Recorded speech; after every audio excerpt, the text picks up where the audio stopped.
फाल्गुन पौर्णिमा. फाल्गुन पौर्णिमेला पाली भाषेत फग्गुन मासो म्हणतात. ही पौर्णिमा साधारणत मार्च महिन्यात येते. या पौर्णिमेला भगवान बुद्धाच्या जीवनातील काही घटना घडल्यात त्या अशा कपिलवस्तूस भगवंताची भेट, पुत्र राहुलची धम्मदीक्षा, नंदी याची धम्मदीक्षा, या पौर्णिमेला ज्या घटना घडल्यात त्यांचा संक्षिप्तपणे परिचय असा. 1. कपिलवस्तूस भगवंताची भेट. भगवंत राजगृहात राहत असल्याचे ऐकल्यावर राजा शुद्धोदनाने निरोप पाठविला की मरणापूर्वी माझ्या मुलाला पाहण्याची माझी इच्छा आहे. त्याच्या उपदेशाचा फायदा इतरांना मिळाला परंतु त्याच्या पित्याला किंवा त्याच्या नातलगांना तो मिळाला नाही. निरोप देणारा दूत भगवंताजवळ पोहोचला आणि म्हणाला, जगवंदनीय तथागत, कमलपुष्प जसे सूर्योदयासाठी उत्सुक असते त्याप्रमाणे आपले पिताजी आपली वाट पाहत आहेत. तथागतांनी आपल्या पित्यांची विनंती मान्य केली आणि आपल्या 22 शिष्यांसह ते पित्याच्या घरी जवयास निघाले. शाक्य जनपदात ही बातमी वायासारखी पसरली. प्रत्येकाचे अंतःकरण आनंदाने भरून आले होते.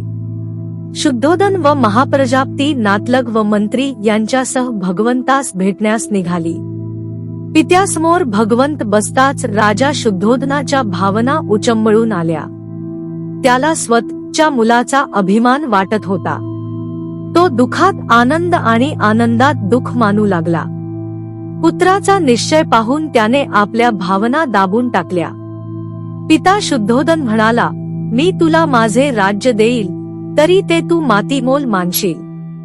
त्यावर भगवंत म्हणाले, आपल्या पुत्राबद्दल आपणास अत्यंत दुःख होत आहे हे मी जाणतो. पण ज्या पुत्राला आपण मिकलात त्याच्याशी ज्या प्रेमबंधनांनी आपल्याला जखडले आहे त्या बंधनांनी आपण स्वतःला सर्व मनुष्यमात्रांशी जखडून टाका म्हणजे सिद्धार्थाच्या ठिकाणी तुम्हाला त्याच्यापेक्षाही थोर पुत्र असल्याचे आढळून येईल. आपला पुत्र बुद्ध याची ती मधुर वाणी ऐकून राजा शुद्धोदन आनंदाने झाला आणि आश्रपूर्ण नेत्रांनी उद्गारला, हे अद्भुत परिवर्तन दुःखातिरेक आता नष्ट झाला आहे. शुद्धोदन स्वगृही परतला आणि भगवान बुद्ध आपल्या शिष्यांसह वनातच राहिले. दुसऱ्या दिवशी सकाळी भगवान बुद्ध आपले भिक्षापात्र घेऊन कपिलवस्तूमध्ये भिक्षेसाठी निघाले. ही विचित्र वार्ता ऐकून शुद्धोदन त्वरेने निघाले आणि भगवंताला म्हणाले, तू माझ्या नावाला काळीमा का फासतोस? तुला व तुझ्या भिक्खूंना मी सहज अन्न पुरवू शकेन हे तुला माहीत नाही काय? भगवंत म्हणाले, ही माझ्या संघाची प्रथा आहे. पण हे कसे शक्य आहे?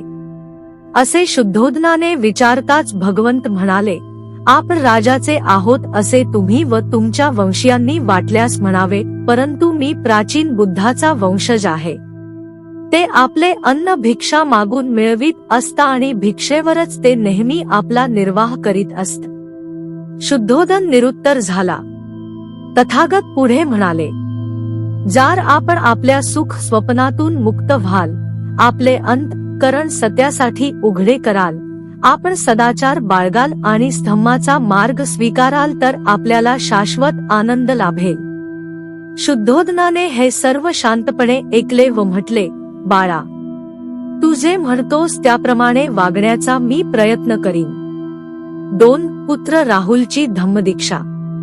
शुद्धोदनाने तथागतांना आपल्या घरी आणले आणि घरच्या मंडळींनी त्यांचे आदराने स्वागत केले. पण राहुलची आई यशोधरा मात्र पुढे आली नाही. शुद्धोदनाने यशोधरेला बोलावणे पाठविले परंतु ती आली नाही. आपल्या सर्व नातलगांना व मित्रांना भेटल्यावर भगवंतांनी विचारले, यशोधरा कुठे आहे आणि तिने येण्याचे नाकारले हे समजल्यावर ते तिच्या दालनात गेले. यशोधरा आपल्या दालनात विचारमग्न स्थितीत बसली होती. भगवंतांनी प्रवेश केला तेव्हा काठोकाठ भरून वाहणाऱ्या पाण्याच्या पत्राप्रमाणे ती इतकी भाव विभोर झाली की तिला स्वतःला सावरणे शक्य झाले नाही. ज्याच्यावर आपण प्रेम केले तो पुरुष सत्याची शिकवण देणारा जगत वंदनीय भगवान बुद्ध आहे हेही ती विसरून गेली. तिने त्याचे पाय धरले आणि ती एकसारखी रडू लागली.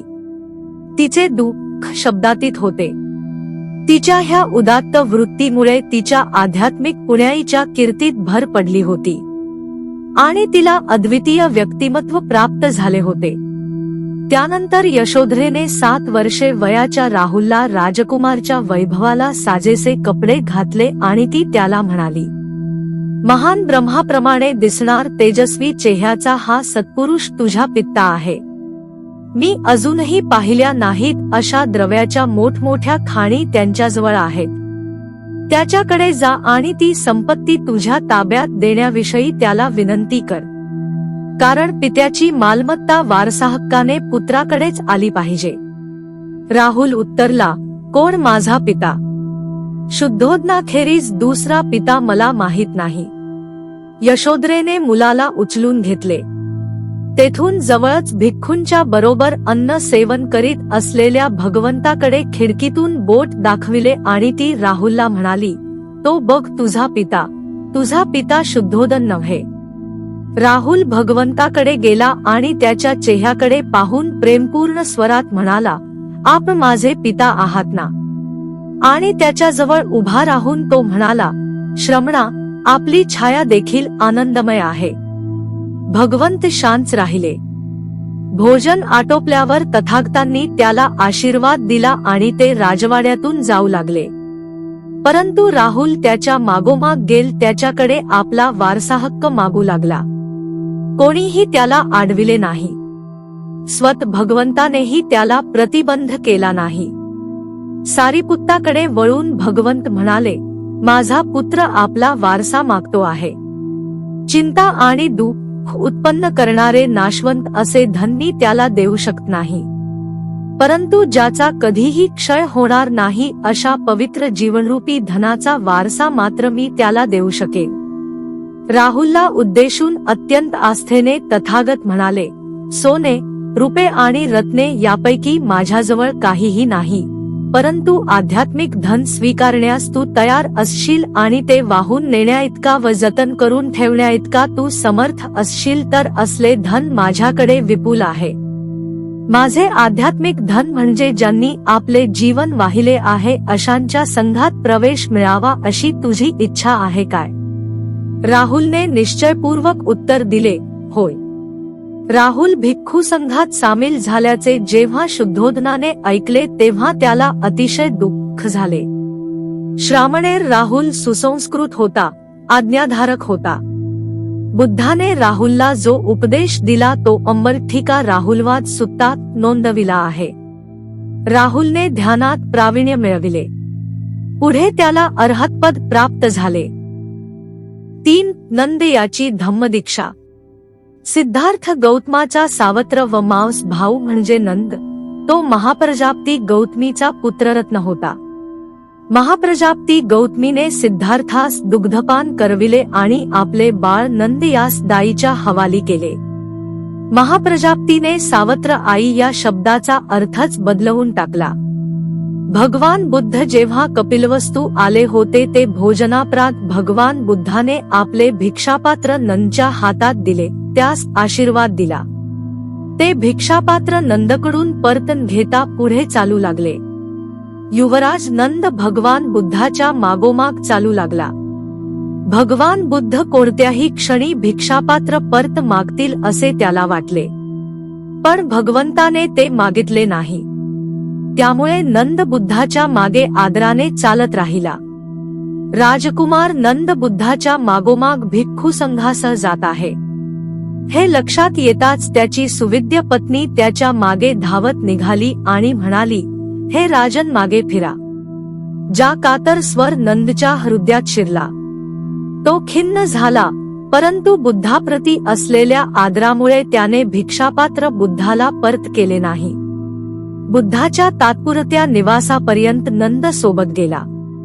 तिथे पोहोचल्यावर बुद्धाने नंदला विचारले, भिक्षू होणार काय? या प्रश्नाचे उत्तर त्याने होकारार्थीच दिले. नंद श्रामणेर झाल्यावर त्याला संन्याशी जीवनात आनंद येत नव्हता. तो नैराश्याने ग्रासला होता. पत्नीबद्दल तो सातत्याने विचार करायचा. सोबत असलेल्या भिक्खूंना त्याने आपली व्यथा सांगितली. परत संसारात जाण्याची इच्छा व्यक्त करू लागला. भगवान बुद्धाला ही गोष्ट कळताच बुद्धाने त्याची खात्री करून घेतली. नंदने ही गोष्ट कबूल केली आणि पत्नीबद्दल चिंता वाटते असे तो म्हणाला. नंदला योग्य वळणावर आणण्यासाठी बुद्धाने प्रयत्न केला. आपल्या परामानसिक शक्तीचा उपयोग करून नंदला तावतीन्स नावाच्या स्वर्गात अप्सरा दाखविल्या. स्वर्गात पोहोचल्यावर तेथील अप्सरांकडे अंगुली निर्देश करून भगवान नंदला म्हणाले, तुझी पत्नी जनपद कल्याणी या अप्सरापेक्षा जास्त सुंदर आहे काय?